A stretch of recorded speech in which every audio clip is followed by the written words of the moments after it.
Hello, everybody, and thank you for tuning in to the Liberty Report. With me today is Daniel McAdams. Daniel, happy Thanksgiving. Happy Thanksgiving, Dr. Paul. Very good. Thanksgiving Day has always been one of my favorites. I think that it's always nice to be thankful, and fortunately for me in my lifetime, in my professional life and all, I feel very fortunate and very thankful. And therefore, it's been a special day, and it's usually a time that we try to gather up the family, and we'll have almost all the kids and all the grandkids here over the weekend. So that'll be good, and I imagine you will be spending your time at your home for Thanksgiving. We do. We don't have as big a group as yours, Dr. Paul, so we don't have to have 3 or 4 turkeys, but I'm going to, thankfully, our mild Texas weather, I'm going to try to smoke a turkey this year. And I've got tomatoes and basil in the garden, so I may do something with that. Well, maybe we'll have to come at least taste that. That sounds pretty good. Well, you know, the one thing is that a lot of times at this time of year when Thanksgiving rolls around, people will refresh our memories about 1620 at Plymouth Colony in the first Thanksgiving. And it's a fascinating story, and I imagine they don't emphasize the points that we emphasize in public schools. I doubt if they teach them what really went on.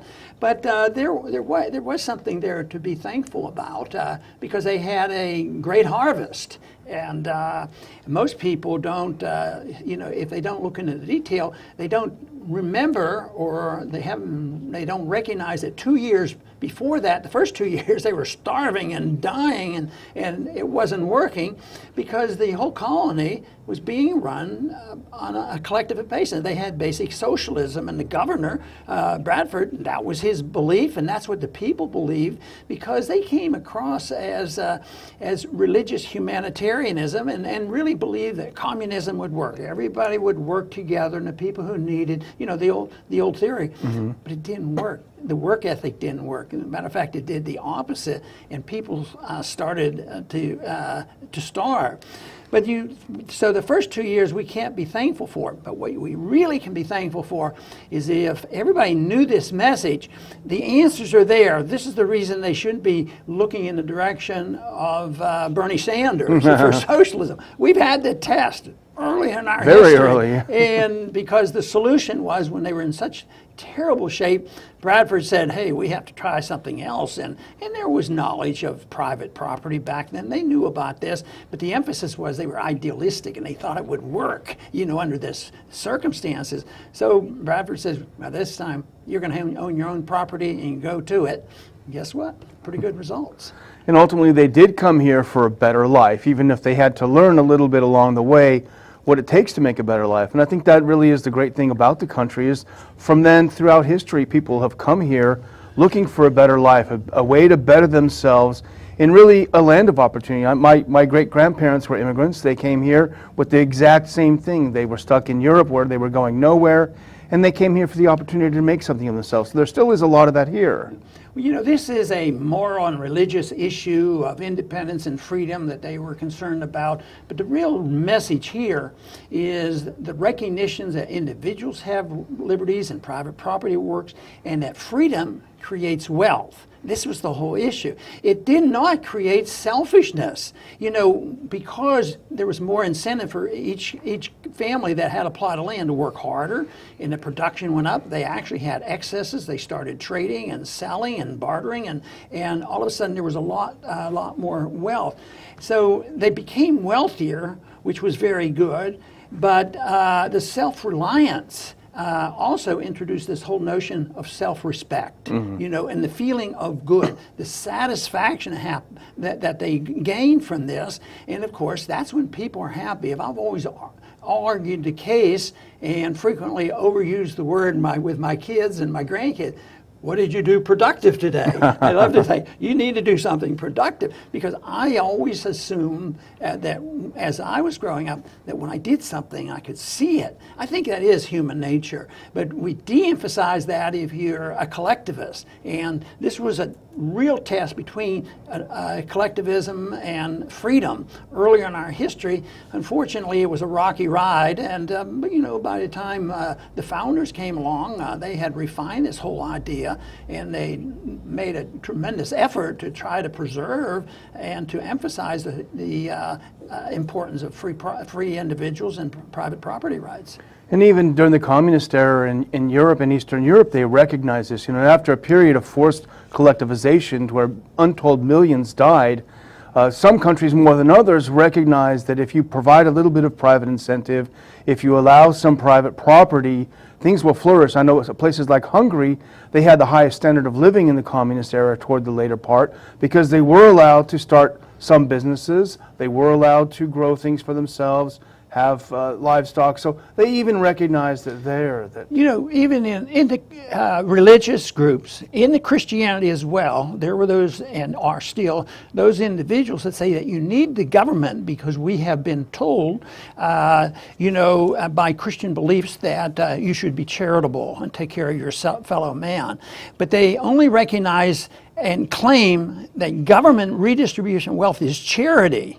Which is not true. It's authoritarianism that violates the concept of individual rights, and if you do that, the importance of the individuals, you destroy actually the chance to have your own concept of religious liberty. But they give up on this on economic liberty. But one of the downfalls, and they still use it today, I'm sure you've heard of, this is necessary because it's charity, and that is our job, and that's why the government has to do it. And for some reason, it doesn't seem to have been working out so well. I mean, when it becomes charitable to give everybody free health care, or the government gets involved, all of a sudden things don't work so well. Yeah, like there was no charity, there were no charitable hospitals before the government got involved, you know. Catholic hospitals, Protestant, Jewish hospitals, religious, non-religious, all charity hospitals. Yeah, and if we look at this, you know, the concept of liberty, the thing that we are thankful for, and the whole message from this is really the solution to helping the needy. Is it perfect? Obviously not. Man is imperfect. There's always going to be problems. But the interesting thing about this early history was the people became more charitable. Mm-hmm. You know, when it was government, collectivist charity, it failed and people starved. But when people had wealth, and they wanted to be charitable, but they thought it had to be collective. That was the mistake. But all of a sudden, with more wealth, they felt better about themselves. They were happier people. And I think it is a source of happiness when people feel good about self-reliance. And yet the emphasis today, the enemies of freedom, you know, and free markets are always claiming that people are unhappy because they don't have enough stuff, you know, and we have to take more from the rich and this, and never looking at, you know, the fallacies of corporate welfare and, you know, crony capitalism all, and so they put it into one lump sum. So I think there's a tremendous message in Thanksgiving, the original Thanksgiving day that they had then, and what is going on today. But I'm sure there'll be a lot of people that will have Thanksgiving, and they won't think too deeply about what was the first Thanksgiving like, and why shouldn't we be more thankful about you know, the recognition on the first Thanksgiving that liberty is what we needed, and also to recognize, once we know this is true, instead of saying, oh, we have our liberty and that's it, to recognize why it's necessary to pursue liberty, refine liberty, improve on liberty, teach liberty, because there's nothing automatic about it, because there's always going to be, just like back at the beginning, the people who said want to be the humanitarians, you know, with a guillotine, with a to be a thug, and say you will be generous and you will be charitable, and so the job is there, and so recognizing liberty is one thing. The second part is recognizing the responsibility and the understanding one has about liberty in order to continue this process, which I think has been great for our country, and we should all be thankful. Absolutely. Well, I'll do my final thank yous. Of course, I'm thankful for the great things about this country. There are many great things. I'm thankful for family. I'm thankful for the people that I work with because I enjoy it so much. But I also want to say I'm thankful to all the viewers of the Liberty Report. You know, everywhere we go, we'll run into people that say, we watch the Liberty Report every day, we watch it very often, and it really, we talk about this, Dr. Paul and I do, and we really are truly grateful that you follow what we do here at the Ron Paul Liberty Report. Very good. And I want to thank our viewers, obviously, also for the support they have given us and tuning in so frequently. It means a lot to us. But of course, to me personally, it means a lot if we reach people and the message is well received and the follow through can happen, because right now there's a lot of reasons to look and say, you know, this place is a mess, because we complain about the mess in foreign policy and economic policy.